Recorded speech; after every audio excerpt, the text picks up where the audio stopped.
What up, YouTube? We back at it again. We are looking at something new to me. This is Heilung Anoana, live. Um, this is a excuse me, skip the line request from Frank. Frank, I got you and appreciate the support. Um, do me a favor. We will like and subscribe. Do me a favor. Do the same. Jump over to Heilung's page. Please go like and subscribe. If you like what I do, please like, comment down below, subscribe. One click over there, pretty easy to do. And best way to get me will always be on Patreon. I feel like this light is like not lighting very well. Um, cool. So I tried to. This doesn't have subtitles, and I tried to. Okay, so it's live at Hammersmith Apollo. So they're in London. Is that what is that right? Yeah. Okay. This is a year and a half ago, January 2023. Um, cool. So I tried to find uh, just look up if what the lyrics were. I couldn't find lyrics, and then I read it's going to be like in a different language, and the chants are like loosely translated from ancient coins. So I don't really know what I'm going to be watching, but we'll dive in.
Do I love like that sort of like ritualistic kind of like it's this crazy like with when it comes to like very old school kind of traditional. I mean, you look at the even the instruments that they've made that they're using type of music. Like it has this weird feeling of like it just feels like it was pulled from like like humanity's roots, like a place where I've never been, but like I feel like I kind of have, right?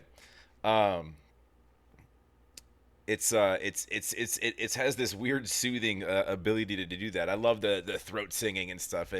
There's a couple groups that do something similar with regards to their own sort of kind of cultural ritualistic. This is going to be more in like the Nordic lane. This is like pre-Viking. Uh,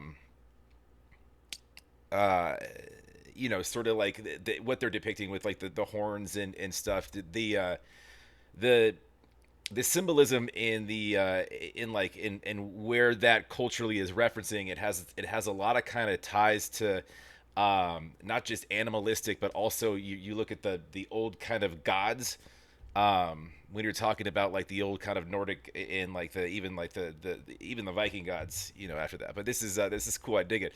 Again, no idea what they're saying, but the chanting's cool.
That was cool. One thing I wanted to look at real quick. If you look right here at the very beginning of the video, and they do very interesting, even with this. The use of light here. It's like the sun right there is like half lit up, and the bottom half it's spherically like darkened out. Um, and then like they use their use of light, like, so you have a lot of these people, like, they're in darker clothing and they're sitting kind of under, and then the girl that was running leads on vocals was in all white, and the light was focused on her, and the sun kind of lit up. um there's also references back to, like, way back in their beliefs, where, like, if what you saw at the beginning was an eclipse, if you're born during an eclipse, you're technically, like, sort of considered special. And I mean, and the depiction of, like, the horns and whatnot, like, they said that you could, like, talk to animals, and you were like a shapeshifter of sorts. um so it was interesting how they were able to depict that, like, just playing off of in a live version. And I'm not sure if that was intended with that big ball, but I'm assuming so, because that is sort of representative of the sun. And they have a lot of cultural sort of references to different things, and different sort of spiritual components, not just with land, but animals, but sky as well. The sun being a very powerful source of that. So that was kind of an interesting. I love the harmonies. And then when you look at, like, not just countering light and dark, but also when you're countering musical tones. You have very high harmonies, and then you have like the female led, right, and then you have the very deep kind of growl throat song just sort of run through the dirt, but it all kind of harmonizes together to create this sort of like holistic like group chant. And again, I don't know what they're praying to or about or whatnot. I couldn't find lyrics at all. Albeit I didn't really look long. I mean, usually you can type in a name of a song, and just the lyrics will pop up real quick. But um, I thought it was interesting their use of light and dark, their use of like sort of animal references, and then just where they position sort of the people. It was cool. It was an interesting depiction of just kind of the as far as alive goes. I mean, they brought in. I mean, look how much all these trees and vines, and they created a whole scene out of this, which is super cool. Again, I love use of and creating like older school string instruments. You'll see that even done with like actual skulls of animals. Um, but it's when you get into these sort of um, traditions songs to respect a certain culture, be it your kind of your pre-Viking sense, your very kind of Nordic. But no, I dug that. It's obviously this is not something that I would normally see often, but it's kind of cool to see sort of like the historic references that they pull in, and just to see something like that live.